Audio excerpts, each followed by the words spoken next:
dit que Tidjane Thiam était un menteur et que l'opposition accuse le RHDP pour rien. Donc, il est entré d'après lui que c'est pas pour. Donc, là, il est entré d'allumer Tidjane Thiam et l'opposition. On va l'écouter jusqu'à la fin. Face à ce que l'on pourrait qualifier de volonté délibérée et collective de l'opposition de séquestrer et d'exécuter sur un poteau et en public la vérité suite à une décision de justice prise par le tribunal de première instance d'Abidjan à l'encontre du président du PDCI, M. Tidjane Thiam. Refusant en effet d'autopsier les faits à l'aune du droit, avec lucidité et sans passion, pour déceler la justesse des décisions de justice, refusant surtout d'assumer les conséquences de leurs propres actes, l'opposition, avec à sa tête le PDCI, s'est lancée dans une vaste et intense campagne d'intoxication, de menaces mêlées à la surenchère et à des accusations grotesques, insensées, contre le RHDP et son président. Notre parti, prétendent-ils, serait à l'origine des malheurs et de toutes les mésaventures politico-judiciaires que subirait M. Tidjane Thiam et son parti depuis 2023. Sans aucune preuve, l'on tente désespérément de jeter l'opprobre sur le président du RHDP, président de la République, en l'accusant à tort d'être celui qui manipulerait la justice dans le but d'écarter des adversaires gênants de la course à la présidentielle d'octobre prochain. Dans un premier temps, et parce que nous nous sentons confortés par les faits, à chaque fois, le RHDP avait estimé qu'il n'était pas nécessaire de répondre dès lors que la réalité se chargeait de mettre en déroute et de démentir ces accusations farfelues et insensées. Point n'est en effet besoin de rappeler, surtout à vous, mesdames et messieurs les journalistes, que ce sont toujours des militants du PDCI-RDA bien identifiés et retraçables dans les fichiers de ce parti qui recriminent ouvertement contre leur direction ou assignent en justice leurs propres dirigeants. Devant des réalités aussi tangibles et assumées, le RHDP se sentait libéré de l'obligation de convoquer les savants du ciel et de la terre pour démontrer que la couleur de la neige est blanche. Pour nous, il s'agit depuis toujours d'une affaire interne au PDCI qui ne concerne ni le RHDP ni son président. Toutefois, si nous avons décidé de façon exceptionnelle de déroger à nos habitudes et de nous prononcer, c'est tout simplement pour répondre à ce qui ressemble à un véritable assaut concerté et massif des partis de l'opposition suite à l'annonce de la radiation de M. Thiam de la liste électorale. Mesdames et messieurs les journalistes, que dit cette décision du tribunal de première instance d'Abidjan et qu'est-ce qui la motive? En substance, la dite décision ordonne la radiation de M. Thiam de la liste électorale au motif que, écoutons bien, au moment de son inscription sur la liste électorale, M. Tidjane Thiam avait perdu la nationalité ivoirienne et était citoyen français. Cette perte de la nationalité ivoirienne était intervenue en 1987, année au cours de laquelle, et alors qu'il était majeur, M. Tidjane Thiam s'est fait naturaliser français. L'alinéa 1 de l'article 48 du Code de la nationalité ivoirienne dispose que l'Ivoirien majeur qui opte pour une autre nationalité perd de facto la nationalité ivoirienne. Or, ce n'est qu'en début mars 2025 que M. Tidiane Thiam a annoncé de façon officielle, en présence de ses avocats, qu'il entamait des démarches pour mettre fin à son allégeance à la nationalité française. L'aveu étant ici l'arène des preuves, cela amène à considérer qu'au moment où M. Thiam s'inscrivait sur la liste électorale, il était encore couvert de la nationalité française, de sorte qu'il ne saurait bénéficier d'un certificat de nationalité ivoirien à ce moment précis, encore moins s'inscrire sur la liste électorale ivoirienne. Et qu'au demeurant, si un juge lui avait délivré précédemment un certificat de nationalité ivoirien, c'est en méconnaissance de son statut de ressortissant français. Voilà donc le cœur du débat. Mesdames et messieurs, cette affaire de nationalité de M. Thiam, qui semble défrayer la chronique à ce jour, n'aurait jamais existé s'il n'y avait pas eu le 7 février 2025. Jusqu'à cette date, la plupart des Ivoiriens ignoraient que le président du PDCI avait une autre nationalité que celle de la Côte d'Ivoire dans ses poches. C'est donc lui-même, de façon volontaire, qui s'est présenté pour livrer devant tous cette déclaration dont je voudrais rappeler succinctement le contenu. Et je cite: « Comme vous le savez, en tant que président du PDCI-RDA, je suis candidat à l'élection présidentielle en Côte d'Ivoire en 2025. Nous avons effectué ce matin, en présence de mes conseillers, une démarche importante dans ce processus et qui était prévue dans mon calendrier de longue date et qui a consisté à déposer ce matin ma demande de libération de la nationalité française et me permettre d'être exclusivement de nationalité ivoirienne au moment de l'élection, ce qui est une condition d'éligibilité. » Fin de citation. Voici la déclaration signée et assumée par M. Tidiane Thiam, qui a réveillé l'article 48, qui dormait tranquillement dans le cadre de la nationalité depuis 1961 et qui, à tout moment, peut frapper. Du coup, cela a ouvert les yeux aux Ivoiriens qui se sont dit: donc M. Thiam est devenu français depuis 1987.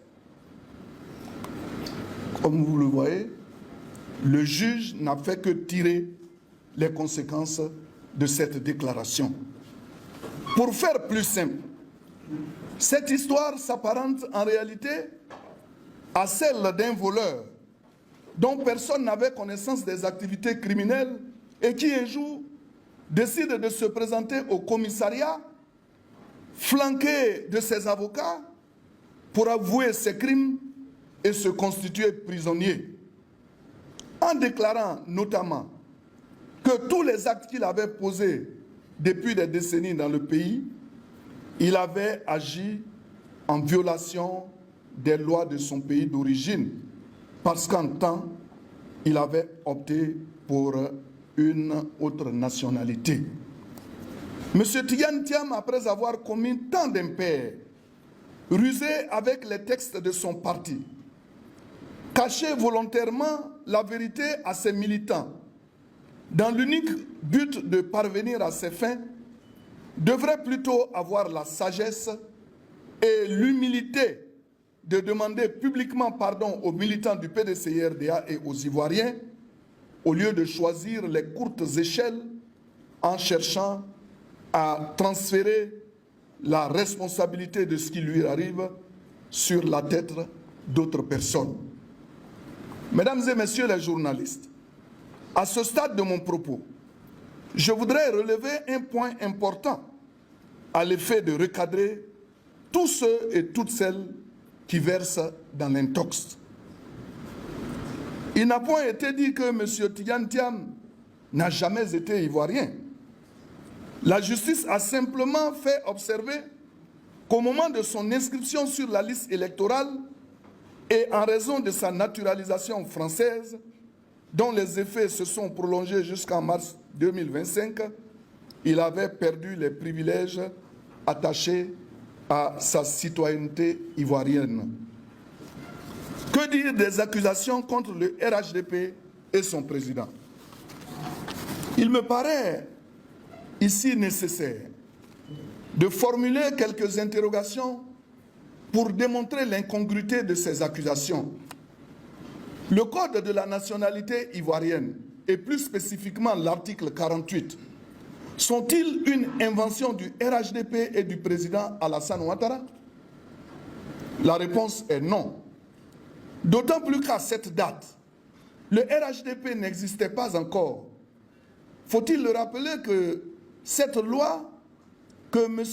Tidjane Thiam juge inique a été instituée en 1961 par le génie politique de premier ordre, Félix Houphouët-Boigny, notre référent à tous. M. Thiam, au moment de son allégeance à la nationalité française en 1987, a-t-il été forcé ou influencé d'une manière quelconque par le RHDP ou son président? La réponse est non. Est-ce le RHDP et son président qui ont saisi le juge dans le cadre du contentieux électoral pour obtenir la radiation de M. Thiam de cette liste? La réponse est encore non. Alors, pourquoi le PDCI et ses alliés de l'opposition cherchent-ils alors des poux sur un crâne nu? Cette question nous amène à en poser une autre qui nous semble tout aussi essentielle. Les élus, cadres et militants du PDCI savaient-ils, au moment où ils portaient leur choix sur M. Tidjane Thiam en décembre 2023 pour présider aux destinées de leur parti, que ce dernier avait tant de dossiers cachés? Autrement dit, M. Thiam a-t-il dit toute la vérité à son sujet, à ses militants et à ses propres collaborateurs? Rien n'est moins sûr si l'on s'en tient à des déclarations publiques de l'un de ses avocats, M. Blessi, et son porte-parole, M. Brendoumi Soumaïla, qui, l'on s'en souvient, avait juré la main sur le cœur devant les caméras des télévisions que M. Thiam n'avait aucun problème d'éligibilité à la lumière de la Constitution et du Code de nationalité, soutenant même que M. Thiam était exclusivement ivoirien. C'est pourquoi, mesdames et messieurs, le RHDP estime ici que le vrai manipulateur de conscience, celui qui a réalisé l'exploit de manipuler ses collaborateurs les plus proches, le collège des doyens de son parti et les militants du PDCI-RDA dans leur ensemble, c'est bel et bien M. Tidjane Thiam. C'est lui qui a trompé tout le monde, trahi tout le monde. En un mot, c'est le loup qui veut se faire passer pour un agneau docile. Mesdames et messieurs les journalistes, M. Tidjane Thiam a trop menti aux militants du PDCI-RDA. Il a trop abusé de leur bienveillance. L'heure est venue pour lui de leur dire la vérité, toute la vérité, et se confesser. Pour sûr, M. Thiam peut mentir aux militants du PDCI-RDA parce que certains se sentent bien, si confortables même, avec le mensonge. Mais il ne peut pas mentir à tous les Ivoiriens. Nous sommes ici en présence d'un problème de droit. Le cas Tidjane Thiam n'est pas une affaire politique, comme d'aucuns tentent vainement de le faire croire. Dans cette affaire, la Commission électorale indépendante a également fait la preuve de sa bonne foi en déboutant les requérants qui ont souhaité auprès d'elle la radiation du président du PDCI. La raison est toute simple. La CEI juge sur pièce et M. Tidjane Thiam avait produit les pièces et documents administratifs exigés pour son inscription sur la liste électorale, même si plus tard, le concerné lui-même s'est révélé être français. La CEI n'avait pas à statuer sur la validité des documents produits.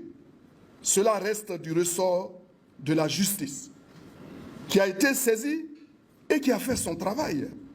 D'où vient-il qu'on accuse le RHDP d'être à l'origine des déboires judiciaires de M. Thiam?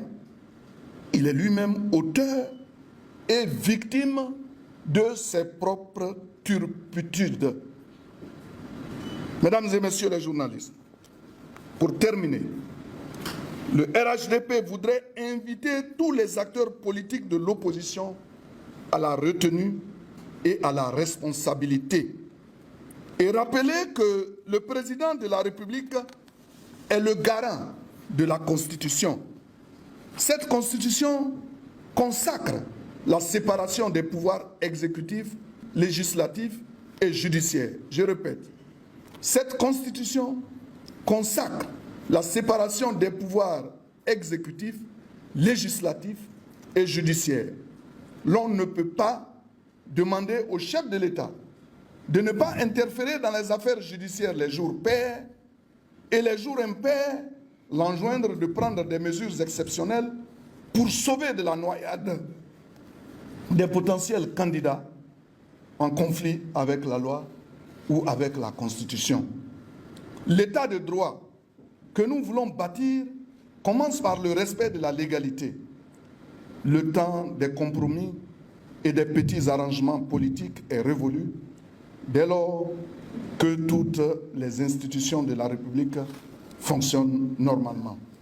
Pour le RHDP, le porte-parole principal, le ministre d'État Étienne Kobena Kwasi Ayumani.